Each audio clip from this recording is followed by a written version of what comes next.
The argument from ownership. This slave/baby is my property/body. You can't tell me what to do with it. The argument from privacy. No one is forcing you to have slaves/abortions. Mind your own business. The argument from the superseding rights. My property/body rights come before the rights of a slave/fetus. The argument from inevitability. Slavery/abortion has been around for thousands of years. It's never going away. We might as well have a safe and legal system in place for it. The argument from pseudoscience. Slaves/fetuses aren't really people. The argument from socioeconomics. If slavery/abortion ends, most of these slaves/babies will end up on the street. The argument from the court. Slavery/abortion was vindicated by the Supreme Court. It's already been decided. There's no point in arguing it. The argument from faux compassion. Slavery/abortion is in the best interest of Africans/babies. The world can be a cruel place. It's best to protect them from it by keeping them enslaved/killing them. Then there's the argument from the assumed hypocrisy of the other side. You say you want to end slavery/abortion, but you don't want to live with freed blacks/adopt unwanted babies for yourself.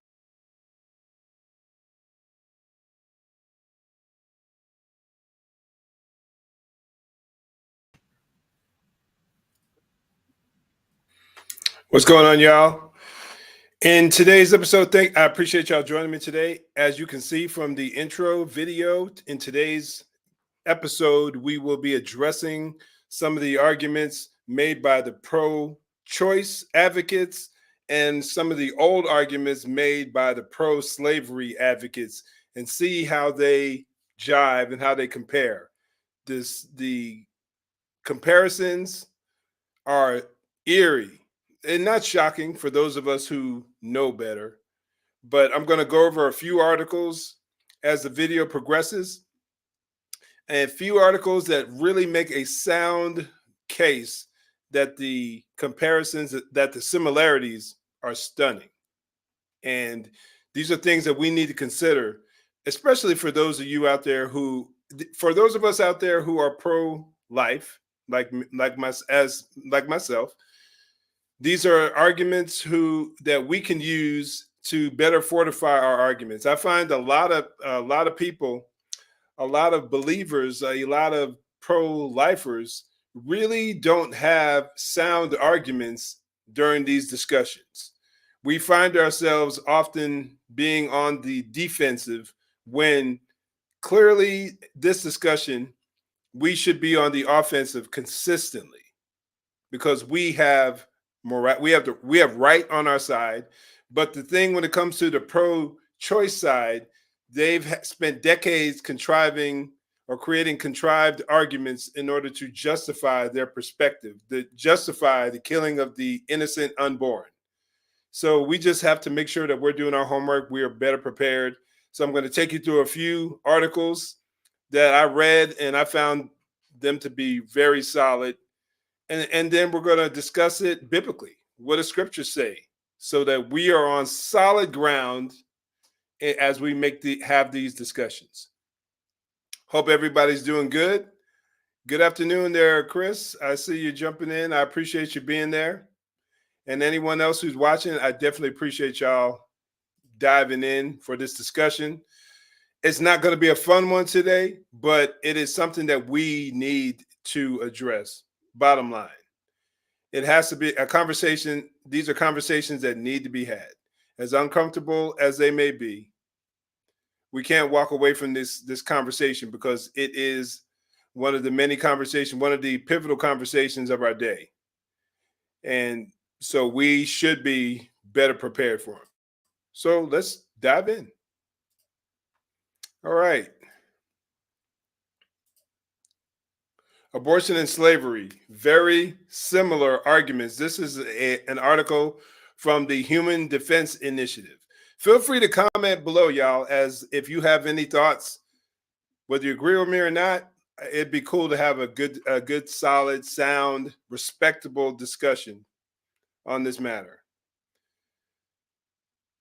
The most unquestionable right may be rendered doubtful if once admitted to be subject of controversy. That's from Senator John C. Calhoun, February 6, 1837. And it's good that we're going to be going back. We come out the gate going back in time when slavery was around in the early stages of our country, so we can really make our case.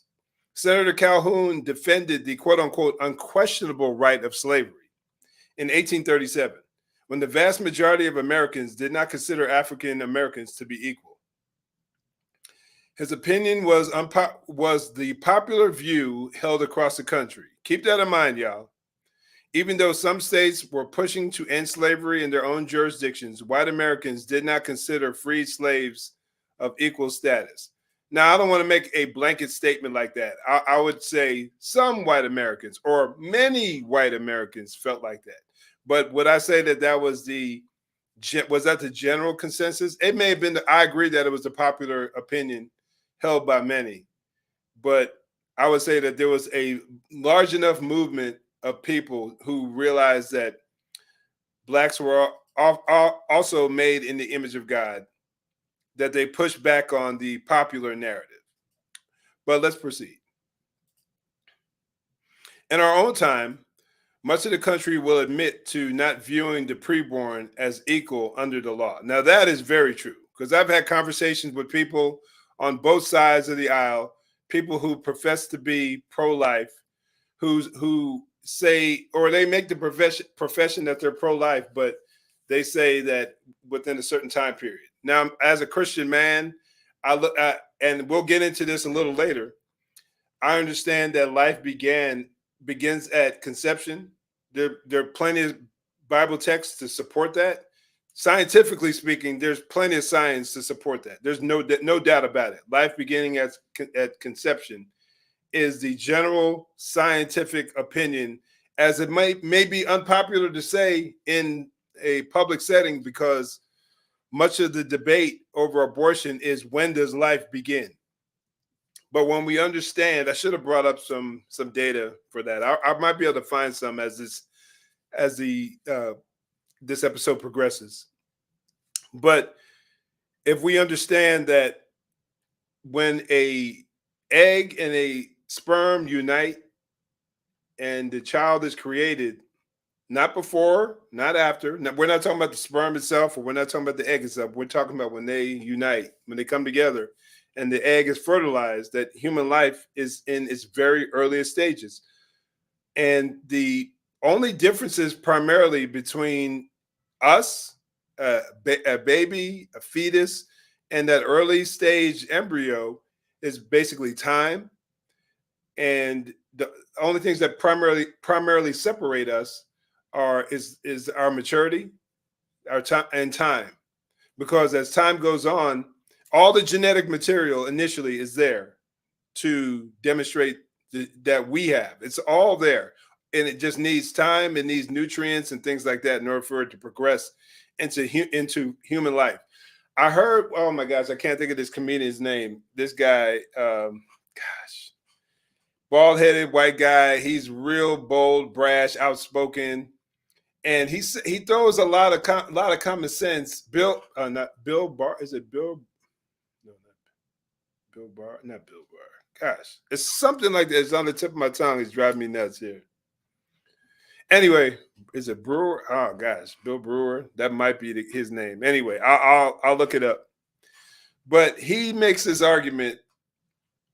He talks about abortion. He says he thinks a woman. He's kind of torn on the issue. He says he thinks a woman should have a right to do what she wants to do, but at the same time, he can't help but think that there's a baby in there. He says it's kind of like this: when you put the eggs and the flour and the sugar, and you getting ready to get a cake together, and you put it in the oven. Bill Barr, that's it. Dana, thank you very much.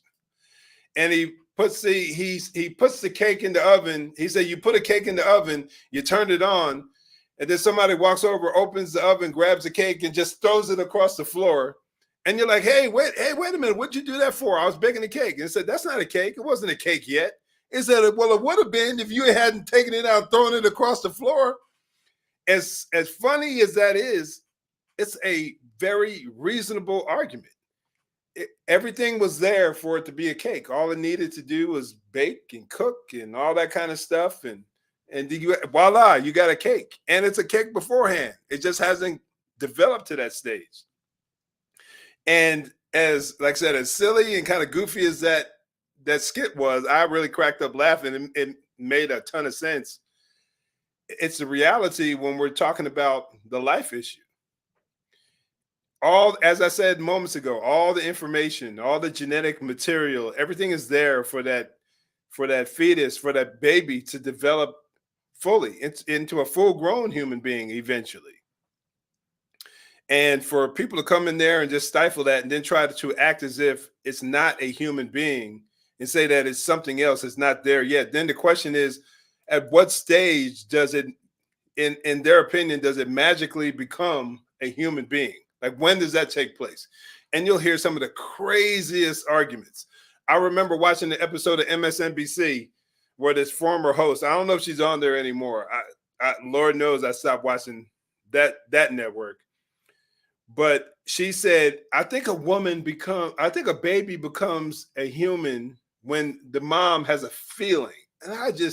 And back then I was still a Democrat, but even I paused and looked at the screen and was like, that has to be the dumbest argument I've ever heard in my life. Like, that baby doesn't have value until the mom feels like it's valuable. That's insane. But oftentimes that's a lot of what goes on, what's involved in the pro choice, pro death, as I like to say, call it what it is, argument, narrative, is how the woman feels. The woman has the right to do what she wants to do with her own body, which is a completely illogical discussion. Real quick, that baby has a completely separate DNA genetic code. So it's not the woman's body that's being sucked out, dismembered. I'm calling it as it is, y'all. These terms need to be used so people can understand what's really going on. The mom ain't being killed. That baby is being killed. And so for us to act as if that's not what happens, that's not the case, we're simply lying to ourselves, and we're not being honest with the truth. So let's proceed, y'all. Okay.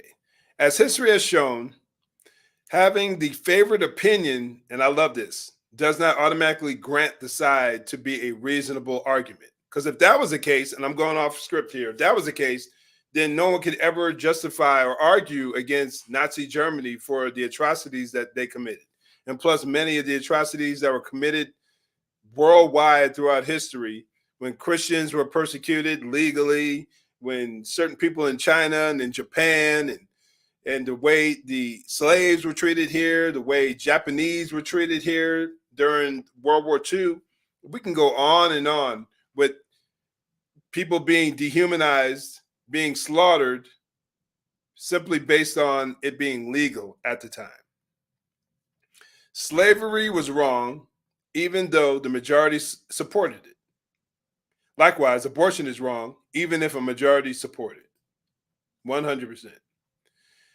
There is not a respectable system of civilization known to history whose foundations were not laid in the institution of domestic slavery. Senator Robert Hunter of Virginia.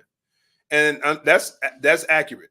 For those of you who haven't been here, I did a series, and I think I still have one more part to do. I did a 3 or 4 part, I think it's that 4 parts series on the history of slavery, using a lot of data from that Thomas Sowell had in his book, Black Rednecks and White Liberals. I used a lot of that information. It's a multi-part series. If you aren't familiar with some of the hidden, and let's call it for what it is, hidden truths of slavery, do yourself a favor. Check out my series on slavery.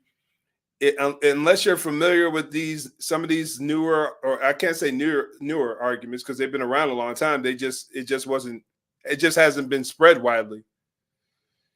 You'll be blessed by that. You'll walk away, after working your way through that series, you'll walk away very well equipped for conversations down the road, especially in light of the current social justice movement, CRT, perspective, and 1619 Project, all those things. When they try to argue about, how America was founded on slavery, and how every aspect of it, even today, is impacted by slavery, do yourself a favor, go through that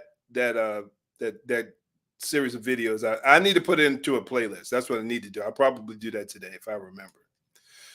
One argument I see frequently employs historical precedents. Many European countries are open to abortion, or many first world countries have abortion longer than the US, unquote. This argument of Senator Hunter's of 1850s conveys the idea that abortion is permitted by other countries and their policies benefit them. This, of course, does not justify slavery, nor does it justify abortion in any sense. It once again shows that a popularized view does not equate to an ethical or moral view. Many of our own mothers often warn us of friends jumping from bridges. Absolutely. I think probably every one of us has heard at one point or another when you were growing up, well, so-and-so did it. Well, if so-and-so jumped off a bridge or jumped off a building, would you? And probably at that age, for some of us, we probably would have. We should not give into peer pressure to allow abortion to remain legalized. Well said. We claim that there is property in slaves and they deny it. Senator Albert Brown of Missouri, December 27th, 1860. Of course, an obvious opinion, let me just highlight this whole section. Of course, an obvious opinion of the anti-abolitionist side was that slaves had no rights. Sound familiar? That they were merely property of their owner. Sounds even more familiar. Abortion supporters very often make an equivalent argument. Quote, my body, my choice. And I think we've all heard that one. Has been a slogan for many years. They claim the child as their own property, even their own body. Removing the child's individuality allows them to claim the child as their property and their right to end that child's life as a form of quote unquote healthcare. And that just disgusts me, them even using that term. But that's what the left does. They are masters at controlling the language. Migrants, was it undocumented migrants? You name it on every issue. What is it? What's the term they use for attempting to transition kids? You name it, every topic, women's health care, every topic that they promote, that they push, they control the language. And then before you know it, many of us are using it. I've heard it said on various news sources, undocumented immigrants or migrants, instead of calling them for what they are, illegal immigrants. If a slave owner killed his own slave, there were no laws, or very few laws to protect the slave's life. If an abortion advocate kills her own preborn child, there are no laws to protect the preborn child's life. And that's very accurate. Those who defended slavery based their arguments on appeals to the quality of life for all Americans, since abolition would cause unemployment. Many on the abortion side argue in a similar fashion that without legalized abortion, many American women will seek illegal and dangerous, quote unquote, back alley surgeries. In short, both pro-slavery and pro-abortion apologists have promoted an ostensible concern for the well-being of Americans. Neither arguments ever address the actual ethical or moral question of slavery or abolition, and that is so true. That is so accurate. Not to mention that the hundreds of thousands of women who supposedly died from illegal abortion to 1973 was a greatly exaggerated figure. And I'll link this article here in the description because, man, I read a few articles and they even quote some books written by pro-abortion advocates back in the day where they clearly and openly admitted the fact that they exaggerated the numbers. And at no point did they care about correcting people to have the accurate number because they believed that it was for the greater good. And that's something I've seen consistently with these folks. Some people have such a zeal for their perspective that truth is irrelevant. So if that means lying to get people to go along with them, then so be it. And that's when you really have to examine some of these people's worldviews. Worldview matters. I would say most of us who are professing Christians who actually try to live it out when we're having some of these conversations and some of these debates, we actually care about truth. We actually care that if the facts are known. And most of us, I would say, like I said, I'm not talking about nominal Christians in public, like most people who profess to be saved. They ain't thinking about Jesus. He's more of a get out of jail free card than someone whose life we're trying to actually emulate. But for the majority of us who actually profess faith in Christ, who are truly born again, who are truly seeking to live out these biblical principles, we care about truth. Truth matters. But for many on the other side, they couldn't care any less. As the country was divided before and during the Civil War over slavery, the United States is once again greatly split on the issue of abortion. As pro-lifers, our discussions are often ignored and mocked. Oh, that is very true. And we're often made out to be, and you have to figure the political left, they have everything on their side. They have the mainstream media, news outlets, Hollywood, the music industry. They have all of those people on their side. So they do a masterful job in a diabolical way of spinning the narrative to make their side seem as if it's the most compassionate side, when really it's just evil. There's no other way of putting it. Our opinion against abortion is considered by progressives to be old-fashioned. Our stance remains the same, to respect the rights of individuals, even if they are preborn. The right to life is the same right to freedom of life craved by slaves. The preborn do not have a voice. As slaves, we're not allowed to have a voice on slavery, and they require our voice for their own.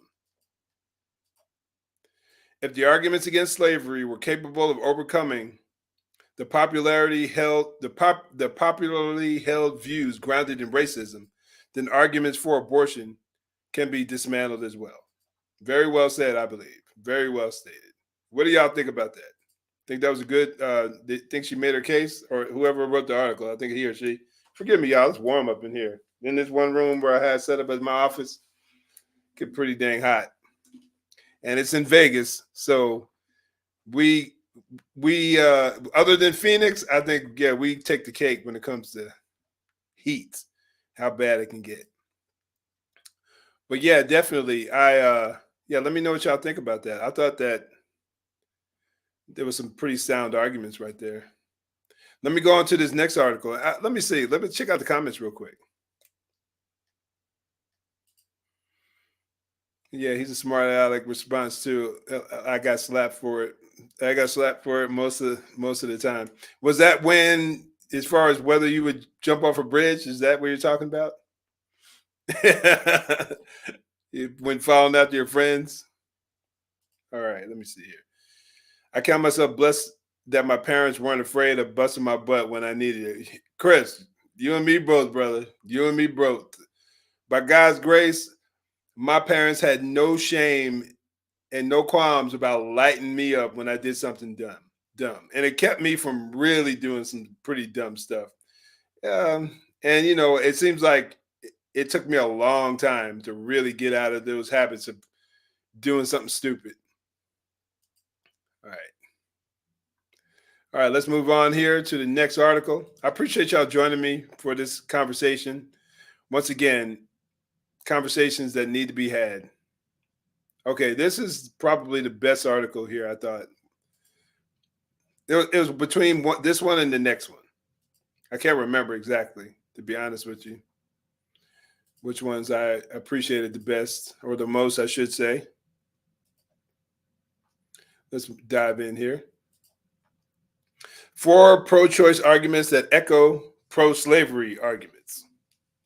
Yeah, I know this was a good one too. And really breaks them all down.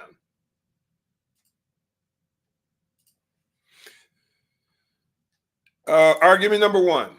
Today, pro-lifers are obsessed with outlawing abortion. That's what they say about us. But they don't demonstrate any concern for children after they are born. And I even heard I've even heard some professing Christians make that argument. If I recall correctly, and correct me if I'm wrong, y'all, but if I recall correctly, Lecrae even made a similar claim. And I know that dude's off the rails, so he may not be the best example, but him, a lot of these people, these very liberal, politically liberal Christians.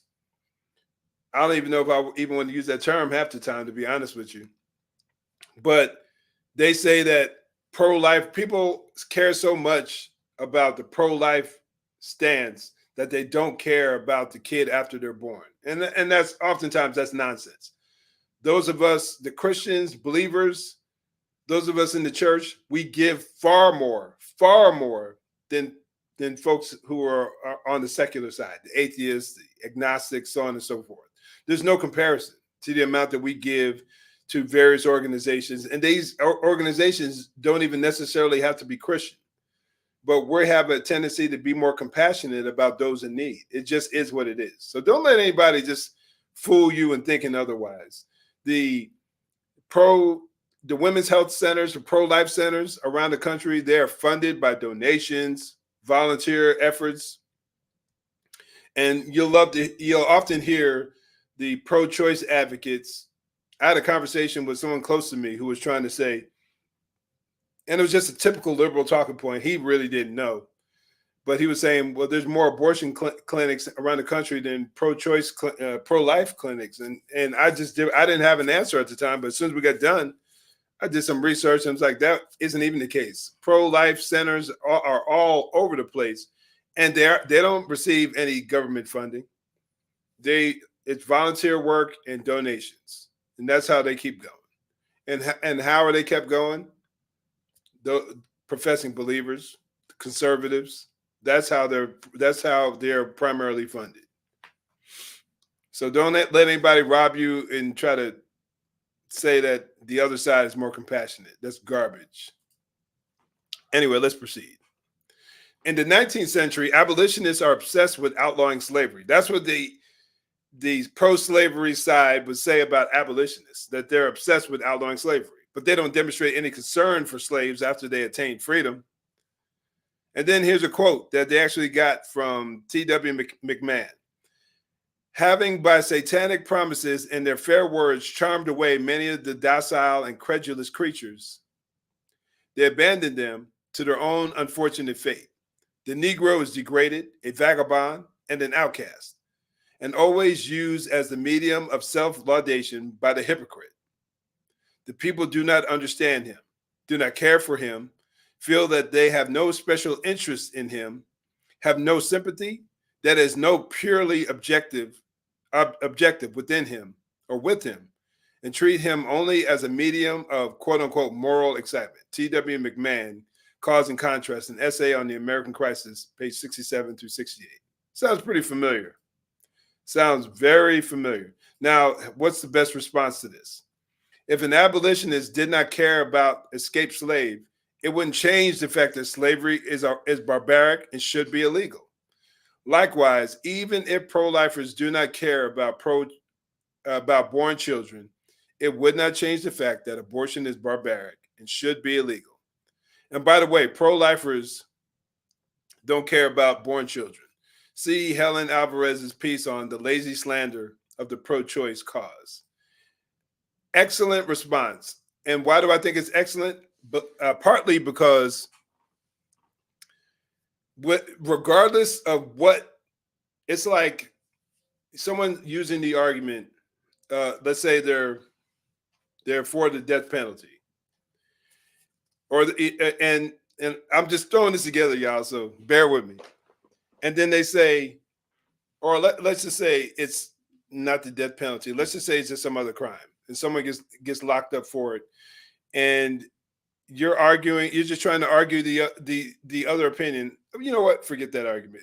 My head's spinning 100 miles an hour. I'll just stick with the piece that was right there. When it's all said and done, regardless of how we feel about the unborn child after they're born, it's irrelevant, because however you slice it, Dana, you put it so well. We're all created in the image of God. That alone should end the debate. We also understand that there are many people who would just outright reject that. It doesn't matter whether they reject it. It's a fact. It's a fact of the matter that we have been created by God. We didn't climb out of the primordial ooze like some people would like to suggest, and we're not the products of time and chance over billions of years. But regardless of whether someone wants to take that argument or not, accept it or not, when we're dealing with an innocent human being, however you want to figure it out, foundationally, biblically speaking, first and foremost, but just from a moral standpoint, in a free society where we actually have laws to protect, we should have laws to protect the innocent. Where we do have laws to protect the innocent, those laws that protect the unborn should be even greater, because they are the most innocent of us all. And even if I wasn't compassionate to say that I'm going to take care of a child after they're born, it doesn't change the fact that an innocent human being is being killed, is being murdered. Doesn't matter one bit. One bit. So don't let anybody take you down that road when you're having conversations with people. Just don't let them take you there. Argument number 2. Let me switch that up so y'all can see it. Pro-lifers pretend to be humanitarians, but are really motivated by partisan politics. In the 19th century, abolitionists pretended to be humanitarians, but are really motivated by partisan politics. That was a claim. Here's another quote. Now, I love the fact that this article is giving quotes that were actually used at the time. It is not religion, but politics, which now excites the passions of men. And our subtle enemy, the devil, adapts himself adroitly to the change of circumstances, wearing the robe of Christian philanthropy to give him influence with pious minds, but relying on political zeal to stir them up to action. That is the reason why my publications against the heresy of ultra-abolitionism attracted no notice from you or your clergy, until the Democratic Party thought fit to use them. Then the ecclesiastical thunder began to roll in the Vatican of Pennsylvania. And then the lightning flash of your redoubtable protest was launched at my devoted head without delay, under the powerful excitement of political expediency. John Henry Hopkins, A Scriptural, Ecclesiastical, and Historical View of Slavery. And so this is one of the it sounds as if, now I'm going to have to do a little more research, but it sounds as if he was a pro-slavery, or he was against what he called extreme abolitionism. Was he talking about people who wanted to just end slavery like 100%? Or was he just talking about, was he making an argument for another position? I'll have to do some more research on that. One thing I learned while doing my piece, the series of videos I did that I referenced earlier, that of Thomas Sowell using his material on slavery, was that, in my personal opinion, some of the arguments for sudden abolition were at least halfway reasonable, because they understood that it was a racist society. They understood that many of the slaves were unskilled, and many of them would not know what to do on their own. And some of the people were actually concerned, at least they made it appear to be such. They're actually concerned with them being protected once they were free. So how would that work? And they were concerned because he had some upheavals. I think it was in Haiti where you had the big slaughter, you had the big riot. And I think it was in Virginia. I can't recall the state. Another big uprising, and they were concerned about that. So I think that the perspective of, I think that it was nuanced, honestly, just after reading through it, because I've been really digging into the anti-slavery, the abolition movement over the last year and a half or so. And I think that it was a little more complicated than we have a tendency to think it might have been. Not saying they shouldn't have been freed. Obviously, I'm thankful for that. Clearly, I am. But I just think that there was a lot more going on than just just cut them loose, because Lord knows how bad that could have ended. But let's continue. All right, response. Again, they're typically using the same response. Even if abolitionists were motivated by something less than true humanitarianism, it would not change the fact that slavery is barbaric and should be illegal. Likewise, even if pro-lifers are motivated by something less than true humanitarianism, it does not change the fact that abortion is barbaric and should be illegal. At the end of the day, when we're having these debates, these discussions, when it's all said and done, what happens during an abortion? Who gets killed? That's the bottom line, y'all. And I tell anybody when I have conversations with people about the issue of abortion, especially pro-lifers, I say, at the end of the day, never let go of the reality that a innocent baby is being slaughtered in the womb. Regardless of what they say, regardless of the response, I've heard people say replace the fetus, and they love using the term fetus, but fetus is just Latin for baby.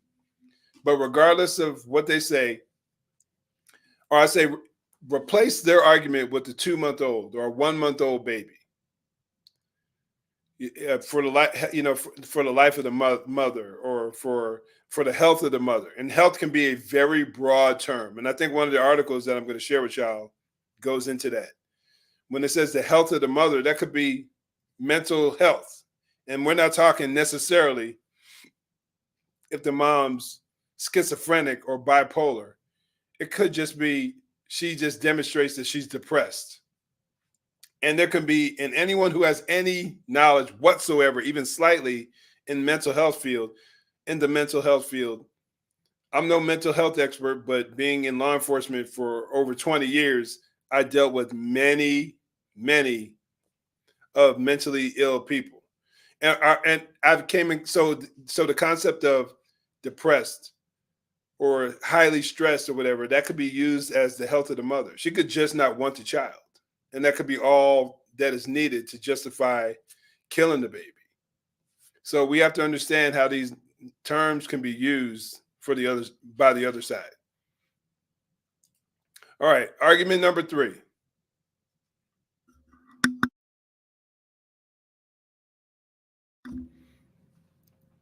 Today, pro-lifers expend all their energy attempting to outlaw abortion while ignoring far worse social issues. And I've heard that. People accuse me of being a one-issue voter. And honestly, there's no shame in my game. I'm like, if that one issue is life, without that issue, we have nothing. If a person can't even exist, then you can't have any other, none of the other issues matter. Life, liberty, pursuit of happiness, endowed by our Creator with certain inalienable rights. Life, the first one being life.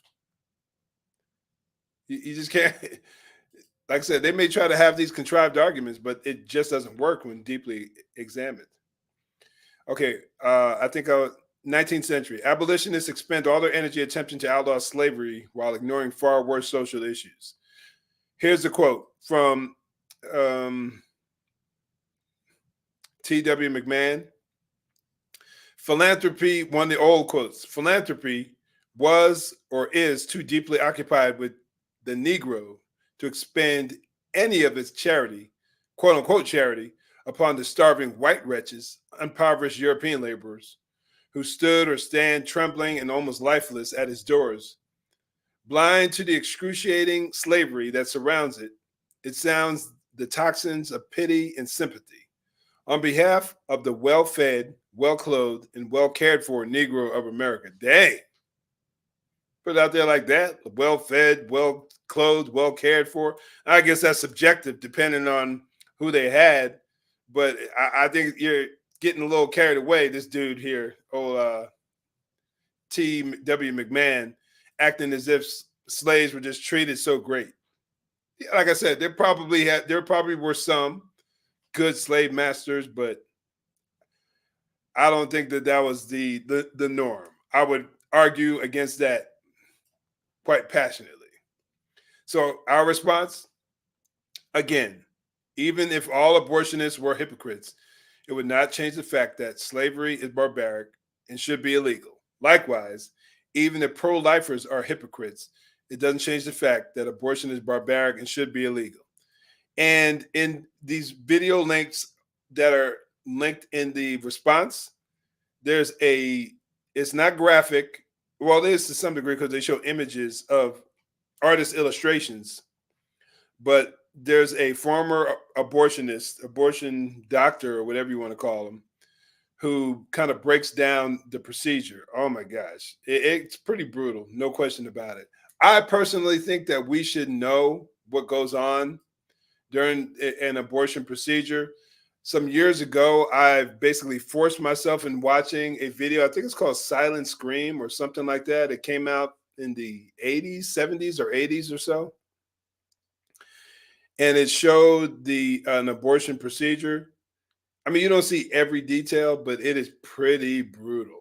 And I made myself watch it because I was just like, man, I really wanted to make sure that my passion would never die. Like, I really understood what was going on. I mean, common sense will tell you, but I think a lot of people want to separate themselves from the reality of what happens during an abortion. I remember having a conversation with another person close to me, and they were advocating for abortion. And then I was like, hey, let me show you a video of it. And he was like, I don't want to see that. I'm like, why not? I mean, honestly, I asked him, like, why not? You advocate for it, then you should have no problem seeing what goes down. But clearly, I think it's a separation because it happens inside the mom in her stomach. And it's kind of like that silent scream. We don't hear the baby.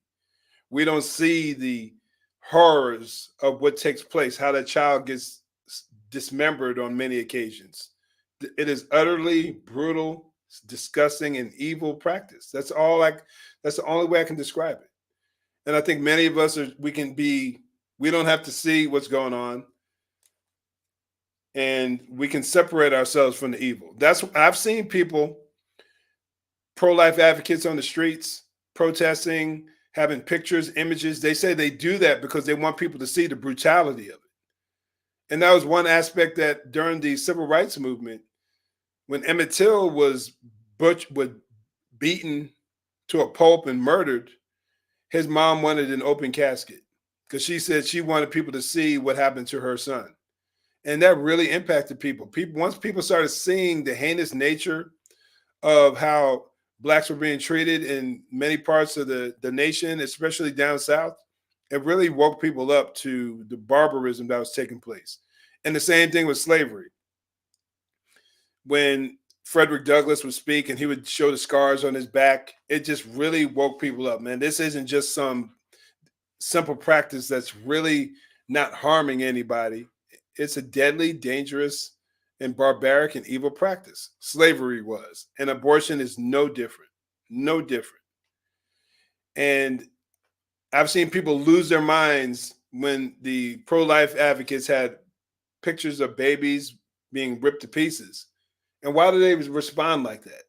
Because they know that if more people are aware of what happens to a baby in the womb during an abortion procedure, it's not some nice, clean, aesthetic, aseptic technique that takes place. It's brutal. I mean, honestly, there are times where a child's brain gets sucked out of its head. It's horrific. And I'm telling you, when I watched that video, and I'm responding to Dana, I remember it, and evil it was and is. Come soon, Lord. Amen. But I remember when I watched that video, when I made myself watch that video, I cried. A grown behind man. I mean, first of all, I ain't got no shame in crying, but I literally wept at just how horrific and evil it was. I think there was that movie Unplanned that came out a couple years ago, Christian movie about the pro-life movement. I think it was a true story about one lady who's a pro-life advocate. I had a friend of mine who said that she saw that movie and she was pro-choice, but then they had a video image, an illustration, computer-generated image of a baby being aborted just with the suction tube. And she said that just messed her up. She had no idea what went on. And I think it's powerful to use imagery. Now, if we're on social media, we'll always struggle with YouTube, Facebook. I guarantee you, once this video goes up, there's going to be a caption explaining what abortion is, sanitizing it, courtesy of Google, Facebook, Instagram, you name it. You're pretty much we're fighting an uphill battle because there are people out there who don't want the truth. And going back to that one woman who responded the way she did, I think most people, when it's all said and done, people want bodily autonomy. They want to be able to do whatever they want to do without consequences. That's it. Like the typical sinner. Not saying I'm better, because Lord knows when I was out there running the streets out there in the world, I wanted to do what I wanted to do without suffering the consequences of my actions. Thankfully, by the grace of God, he allowed me to suffer the consequences of my actions, which ultimately led to me repenting and acknowledging the fact that I was a sinner in his sight and seeking his forgiveness. So I think it's a good thing. It's a powerful tool. I heard Scott Klusendorf. He's a pro-life speaker, excellent speaker. And he basically said it is a powerful tool to use on your side. Now, you may get a violent backlash. It happens. But let's not be afraid to speak truth. There are innocent children being decimated during this process. And we always need to remember that and remember the battle we're fighting. We're fighting for good. We are truly on the side of righteousness. We're truly on the side of it, seeking to save those fellow image bearers who haven't been given a chance. So always keep that in mind, y'all.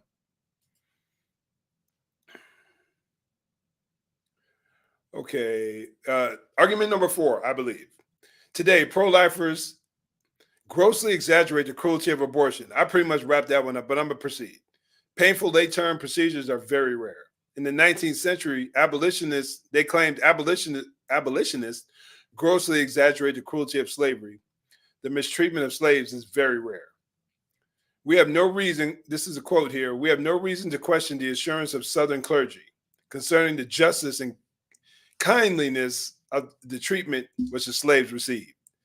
As a general rule, notwithstanding occasional exceptions, John Henry Hopkins, a scriptural ecclesiastic historical view of slavery. So basically what they were saying is they were just going to accept the claims of these pastors that, oh, we're treating them good. But you have to consider the source. A person who believes that you have a right to steal another human being and force them into slavery, you really should question their moral standards, their moral foundations. But what's our response? This is total nonsense. Slavery was anything but kind. And every year in America, over 12,000 abortions are performed in the 6th month of pregnancy or later. Oh, my Lord. That's just so heartbreaking. More importantly, even if the atrocities were rare, it does not follow that they should be legal. Consider the words of Harriet Beecher Stowe. And this is a good way to wrap it up. It is said very likely such cases of extreme brutality against slavery may now and then occur, but they are no sample of general practice. If the laws of New England were so arranged that a master could now and then torture an apprentice to death without a possibility of being brought to justice, would it be received with equal composure? Would it be said, these cases are rare and no sample of general practice? Well put. Well thought out argument. Because again, if you replace the argument for the pro-abort side, if you replace that with a 1-month-old baby, a woman has a right to do with her own baby, to do what she wants to do with her child, with a 1-month-old. And you replace, or a 2-year-old or a 6-year-old, you replace any of the arguments that they use, or you know what, it's not that bad. The child is not even fully developed. He or she's not even really conscious of what's going on. You replace those arguments that they use for the baby in the womb with the child on the outside. It just shows you how heinous and evil those arguments really are. All right. share one more article with y'all because I'm not moving as quick as I thought I would, but I think we're having a good conversation again. I think these topics definitely need to be hashed out. All right, this is from Stand to Reason, Christian apologetics site, Stand to Reason. I used to always check these guys out. I need to check them out a little more. I haven't been on their page in a while. Abortion and slavery, the same old arguments. I like that title for the article. In an article on Slate, pro-choicer, I remember this article right here on Slate. I think I was watching Apologia Radio with Jeff Durbin some years back, and they shared this. In an article on Slate, pro-choicer Mary Elizabeth Williams argues that the unborn are living human beings, which they are. And I think she's demonstrating some common sense here. I know women who have been relieved at their abortions and grieved over their miscarriages. Why can't we agree that how they felt about their pregnancy was vastly different, but that it's pretty silly to pretend that what was growing inside them wasn't the same? Fetuses aren't selective like that. They don't qualify as humans. They don't qualify as human life only if they're intended to be born. So she's demonstrating some common sense. She's saying what it is. It's not that it magically becomes human because the mom decides that she wants to give birth to him. The baby's human from the get-go. When we try to act like a pregnancy doesn't involve human life, we wind up drawing stupid semantic lines in the sand. First trimester abortion versus second trimester versus late term, dancing around the issue, trying to decide if there's a single magic moment when a fetus becomes a person. Are you human only when you're born? Only when you're viable outside the womb? Are you less of a human life when you look like a tadpole than when you can suck on your thumb? But yeah, she makes some sense there, but then she goes on to say this. But then she says, so what? Here's a complicated reality in which we live. All life is not equal. Like, this is just what she's saying. She's just putting it out there. That's a difficult thing for liberals like me to talk about, lest we wind up looking like death panel loving, kill your grandma and your precious baby stormtrooper. Yet a fetus can be a human life without having the same rights as the woman in whose body it resides. She's the boss. This is what she says. Her life and what is right for her circumstances and her health should automatically trump the rights of the non-autonomous entity inside of her. Always. Wow. Now, I respect her for not creating some contrived argument in order to make her point. She's putting it out there.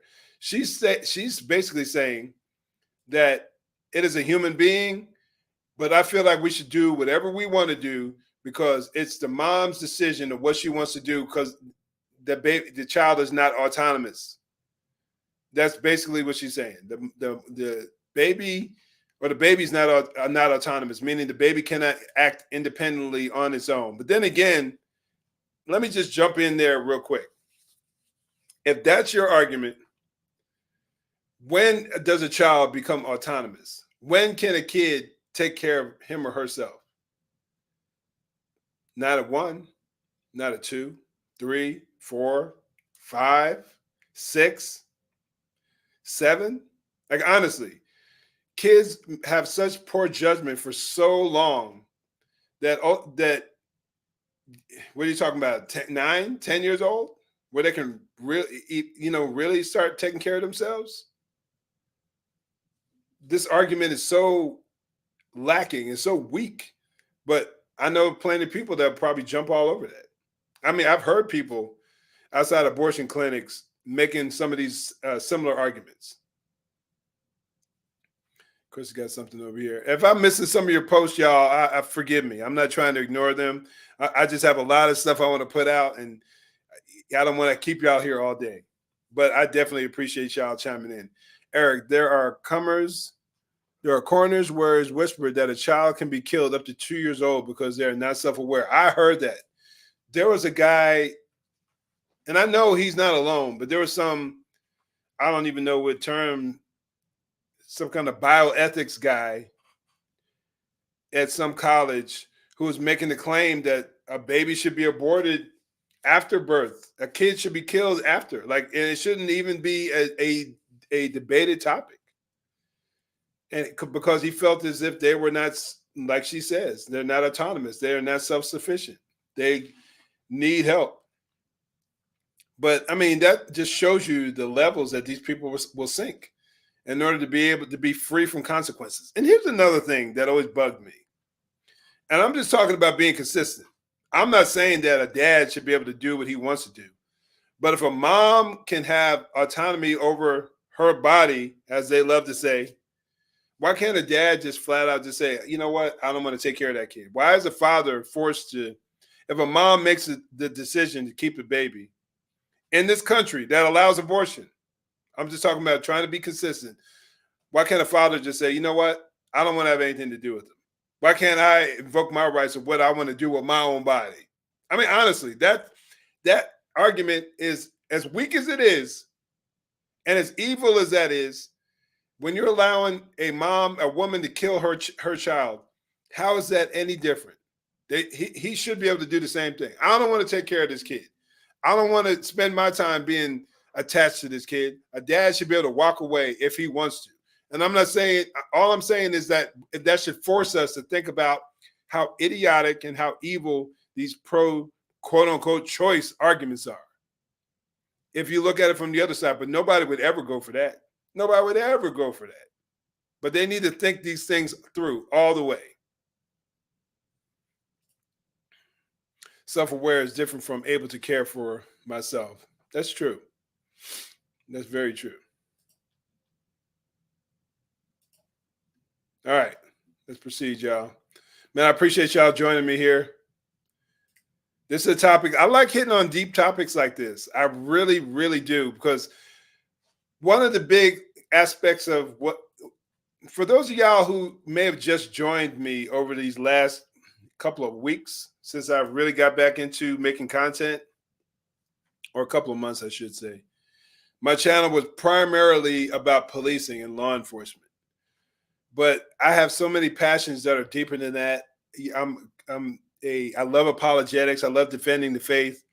I love having conversations about issues when it comes to life, the pro-life issues, moral issues that are affecting our culture, thinking biblically, also from a biblically conservative perspective. I love those topics. And I know there are people out there who enjoy having these discussions and enjoy being equipped. And I just want to play my role. I want to do my part. I want to first and foremost proclaim the gospel, share the glory, the goodness of God in how he impacted my life. But then all the issues that are downstream of our worldviews, I want to really do my part in having some deep conversations and, on all these topics. I really want to have some deep conversations. And I know there are people out there that are doing it, but I just think I have a unique perspective. That's all. I think I have a very unique perspective. And I might be able to touch people that somebody else may not be able to touch. All right, let's dive in. Where was I at? Okay, yesterday, this is what the author of this article wrote. I wrote about how our worldviews affect our view of human beings. Absolutely. Your worldview impacts everything. Everything. A lot of people haven't thought these arguments through, but it's just a reality of it. Okay, for Williams, the live unborn human being is, as she says, a life worth sacrificing. Wow. Worth sacrificing if quote unquote the boss, the mom, wants to get rid of him for the sake of the life that she would rather have. Pretty crazy. How is this complete power of one human being over another not slavery? For Williams, this isn't a problem because in her view, all life is not equal. Excuse me. She brought the idea of instrumental human life. That is, the idea that human beings are on a scale of worth according to their characteristics and their abilities. And apparently, if you're higher up on the scale, then your desire trumps the natural rights of someone who is right, who is lower. Man, this is why I said I wanted to finish up with this article. Very good. And here's a quote from Abraham Lincoln I thought was very powerful.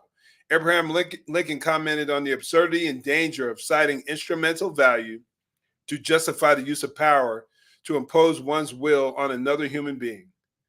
Thanks to Scott Klusendorf for pointing to this. And here's a quote from Abraham Lincoln. You say A is white and B is black. It is color then, the lighter, having the right to enslave the darker? Take care, by this rule, you are to be a slave to the first person you meet with a fairer skin than your own. Man, that was very deep, very profound. You do not mean color exactly. You mean the whites are intellectually the superior of the blacks and therefore have the right to enslave them? Take care again. By this rule, you are to be slave to the first man you meet with an intellect superior to your own. He nailed it. You know, another thing, real quick, I think oftentimes the patriarchs, whether it's biblical or whether it's from old school government, like early stages of American history, flawed as they were deeply flawed men and women, no question about it. But man, I'm telling you, I don't understand how the evolutionists could think that we're only improving, we're getting better. Now, we may be improving scientifically because you have knowledge being stacked on top of previous forms of knowledge. We're on the shoulders of giants. When it comes to that department, we're improving like that.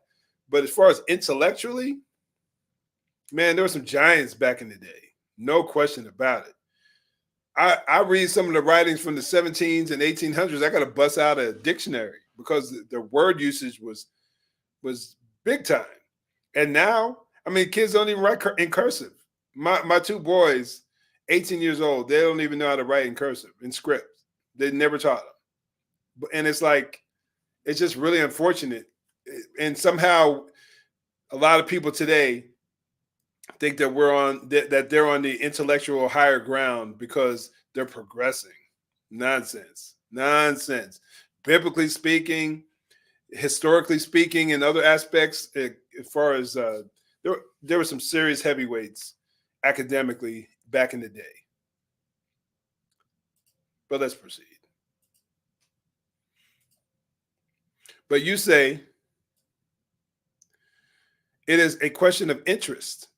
And if you can make it your interest, you have the right to enslave another. Very well.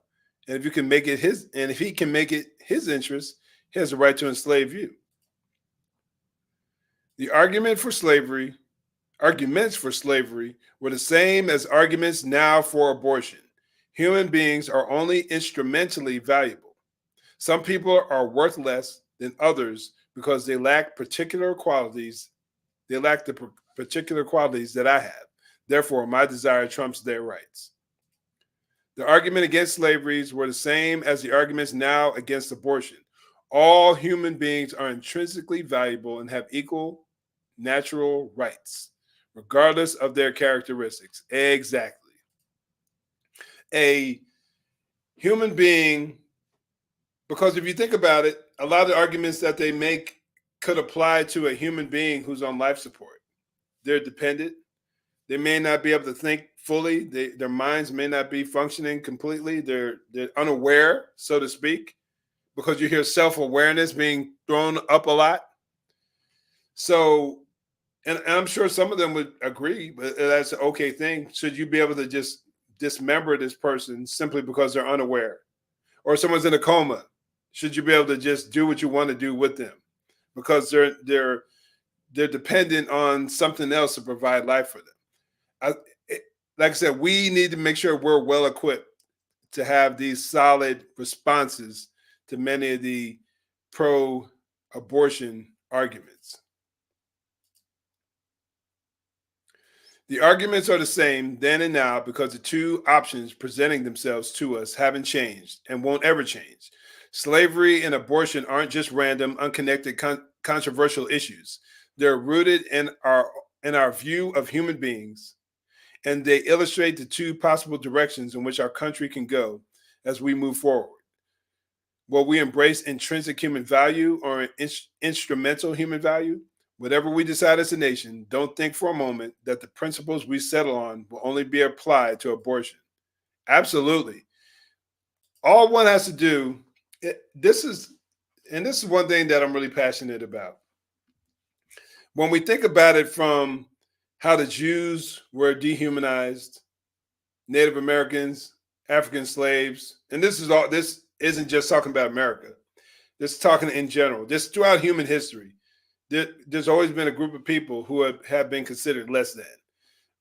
The other tribes that enslaved us, the other tribes of Native America, the indigenous populations that enslave each other, rape and pillage each other, that's happened worldwide throughout human history.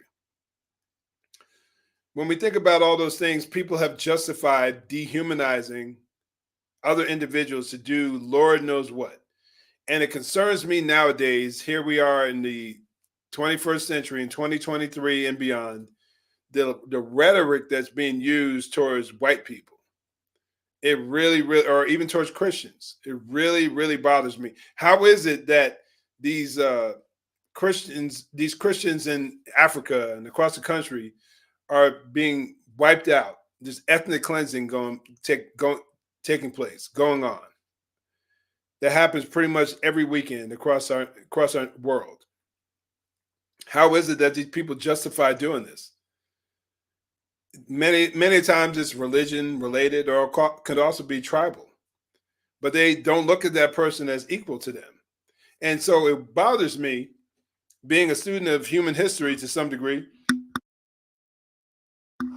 excuse me, when I hear all this hatred towards white people. You're hearing it from other, like, young white folks. Man, our country is becoming less and less white, hooping and hollering on these talk shows. Like, who cares? Like, honestly, doesn't matter to me. But there's such a disdain towards white people. The path we're going down, honestly, Lord only knows how bad it can get. Lord only knows how bad it can get. And I see those traces, because I know what it's like to be dehumanized to some degree. I know what it's like to be mistreated simply based on my skin color. And I wouldn't wish that on anybody, period. And I'm thankful for those white folks back in the day who understood that we were human beings also made in God's image and fought for our rights to be free. I'm thankful for that. And I often think that they don't get enough credit. Yeah, there were some horrific things done in our nation, no doubt about it. But if it wasn't for the majority white folks, the abolitionists who fought for our freedoms, man, none of us black folks, especially those of us who are, of African descent like me, would even be here. I wouldn't be able to do what I'm doing right now over here on social media, having a conversation with, being able to reach, as time goes on, probably hundreds of people, maybe even more as time goes on, maybe even thousands based from this video. Some of my videos are reaching tens of thousands of people. I never would have had that opportunity anywhere else. I'm thankful for being here. I don't love what my ancestors had to go through in order for me to get here, but I'm thankful that I was raised here in the United States. And I just hate hearing all this rhetoric, this hateful rhetoric that's being so popularized, this anti-white foolishness. It's stupid, but it just demonstrates how easily people are manipulated. You're around a certain group of people. A lot of times you want to fit in, especially young people. And before you know it, they're repeating this nonsense. Anyway, I think I finished that article. Did I not? Yes. Yeah, I thought that was well done there. So let me see here. Check out some of the comments. As a Christian, I have issues with the whole life support thing. We can have a conversation about that. But I was just making a bigger argument. And I don't want to get all into that. I can easily get sidetracked on that. I want to stay focused over here, but I appreciate you chiming in. Maybe that's something I'll get into down the road. We dehumanize for selfish gain. 100%. The abortion issue in and of itself, selfish gain. This baby is going to cramp my style. It's not a baby. It's just a clump of cells. So therefore, I can do whatever I want to do with it. I won't be able to have my career. I won't be able to go to school. So therefore, I can do whatever I want to do. The slave advocates dehumanize others, the slaves, so that they can benefit from it. And then they turn around and try to act compassionate. Crazy, y'all. All right, let me stop the screen right here. And let me share one more screen here. Share a couple of verses with y'all, because I really think this is going to be powerful right here. I have a few written down that I want to share with you. Some of them you've heard before. You may have heard all of them before. But I just think it's a good reminder of where we are, what we need to be dependent on. So here I have Proverbs 24, verse 11 through 12. Proverbs 24, verses 11 through 12. Deliver those who are drawn toward death, and hold back those stumbling to the slaughter. If you say, quote, surely we did not know this, does not he who weighs the hearts consider it? He who keeps your soul, does he not know it? And will he not render to each man according to his deeds? And I think this is strong here. This is good, because some people try to feign ignorance of the evil that's going on around us, I believe. And I think that this text here makes a strong case for that. And if we understand, especially Romans 1 and 2, understand that we've all, we have a God-given conscience where our conscience bears witness, and the suppression of the truth. We know right from wrong. Every man, whether they reject the reality of God or not, every man, woman, child understands right from wrong. Of course, as we get older, we have a better concept of what wrong is, but we all know what's wrong. We know abortion kills an innocent human being. And some people will try to feign innocent, like, oh, I didn't know. But it's like ultimately God will test our hearts, and he'll be able to determine what we knew and what we didn't know. All right, let's go here. I found this one here. I didn't remember this one. I don't want to say I hadn't seen it, but I didn't remember this one. But this one definitely got my attention. Ecclesiastes. Let me make sure don't have my big old head over here. There we go. Ecclesiastes 11 and 5. As you do not know what is the way of the wind, or how the bones grow in the womb, or her who is with child, so you do not know the works of God who makes everything. Let me read that again.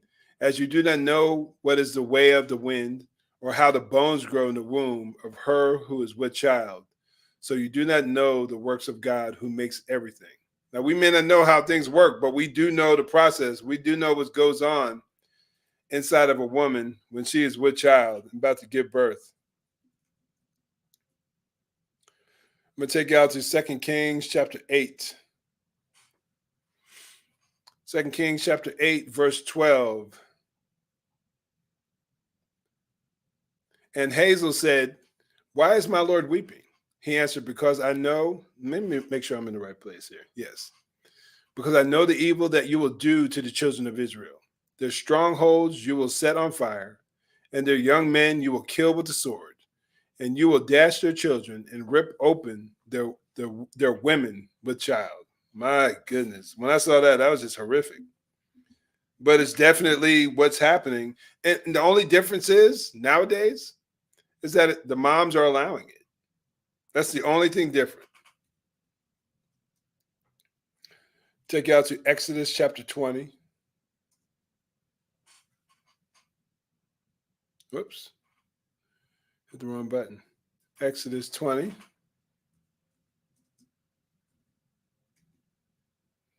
There we go. Exodus chapter 20, verse 13. Plain and simple, y'all. One of the 10 commandments. You shall not murder. The unlawful killing of a human being. Plain and simple. You don't get any more clear than that. There's another one I liked. I remember the first time I read it, it really kind of, years ago, really kind of opened my eyes a bit more. When I used to try to advocate, like I wasn't really like pro-abortion, but I wasn't trying to end it either. Well, you know what? Let me honestly, I would say as time went on, there were times in my life where I was advocating for abortion when it was convenient for me. I was trying to push women to terminate their babies because it benefited me. But as the Lord convicted my heart, the Lord ultimately saved me. Then I realized, like, there were times where I was just like, man, what are you doing? I realized how evil it was. But there were times where I professed faith in Christ.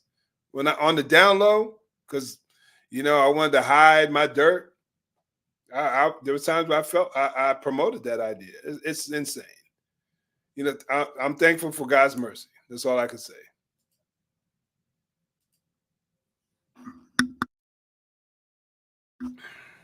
Luke 1:44.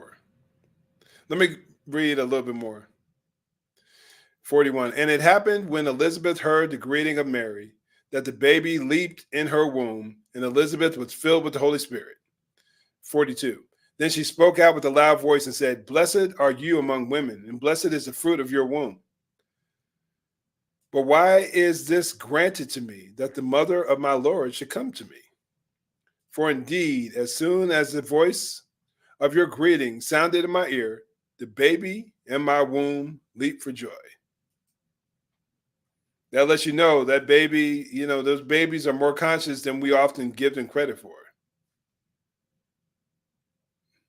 Definitely more conscious than we give them credit for. Now, I know there might have been, we're talking about the indwelling also of the Holy Spirit. So there's some miraculousness going on, but you still have a human child right there inside the mom. And the last one I'll share with y'all today, Jeremiah chapter 1, verses 4-5. Then the word of the Lord came to me, saying, before I formed you in the womb, I knew you. Before you were born, I sanctified you. I ordained you a prophet for the nations. So the all-seeing, all-knowing, self-sufficient God knows all of us before we're formed in our mother's womb. That's a blessing, y'all. So always remember what we're fighting for. We're fighting for, as mentioned in the comments, as I've mentioned before, we are fighting for fellow image bearers made in the image of God. And we should fight fiercely for their defense, honestly. But man, I appreciate y'all joining me today. Much love. I thank y'all for stepping in with me. I'll be announcing some things where y'all can jump in to help me out with my channel. So help me be able to do this more full time for those who are interested. Again, of course, no pressure whatsoever. But I want to upgrade some of my equipment. So if you guys if you find it in your heart and you have the means to do so, of course, no pressure whatsoever. If you feel so moved, and if you want to help, go check out my YouTube channel. There's some different ways that you can participate, help me out a little bit. It would be greatly appreciated. I'm trying to make content every day to be a voice in this dying world, share the truths of who Jesus is, share some common sense perspectives that people oftentimes don't hear. But again, man, I love y'all. I appreciate y'all joining me. And let me know if there's any topic you want me to discuss. If there's any topic you guys want me to go over, send me a text on some of the other some of my other videos, posts, shoot me an email. If you follow me on Facebook or Instagram, just send me a message there. And again, I appreciate all of y'all who've been helping my channel grow. Since I really started focusing on creating content over this last month, channel has taken off, grown, about to hit 3,000 here, probably, I would say, in the next couple of weeks. Hopefully in the next week or so. That would be really cool. So yeah, I'm still a baby when it comes to baby YouTuber, but I see the fruits of my labor to some degree. Only by the grace of God, I'm thankful, and by all y'all who watch my content. If I have anything you think is worth sharing, feel free to share it. And again, love y'all. Appreciate y'all. Y'all take care. God bless. I'll see you on Friday, Lord willing. I'm gonna go live again. Haven't figured out the topic yet. Working on a couple. I might put up a poll. You guys let me know what you would rather see me address. So I'll talk to y'all later. God bless.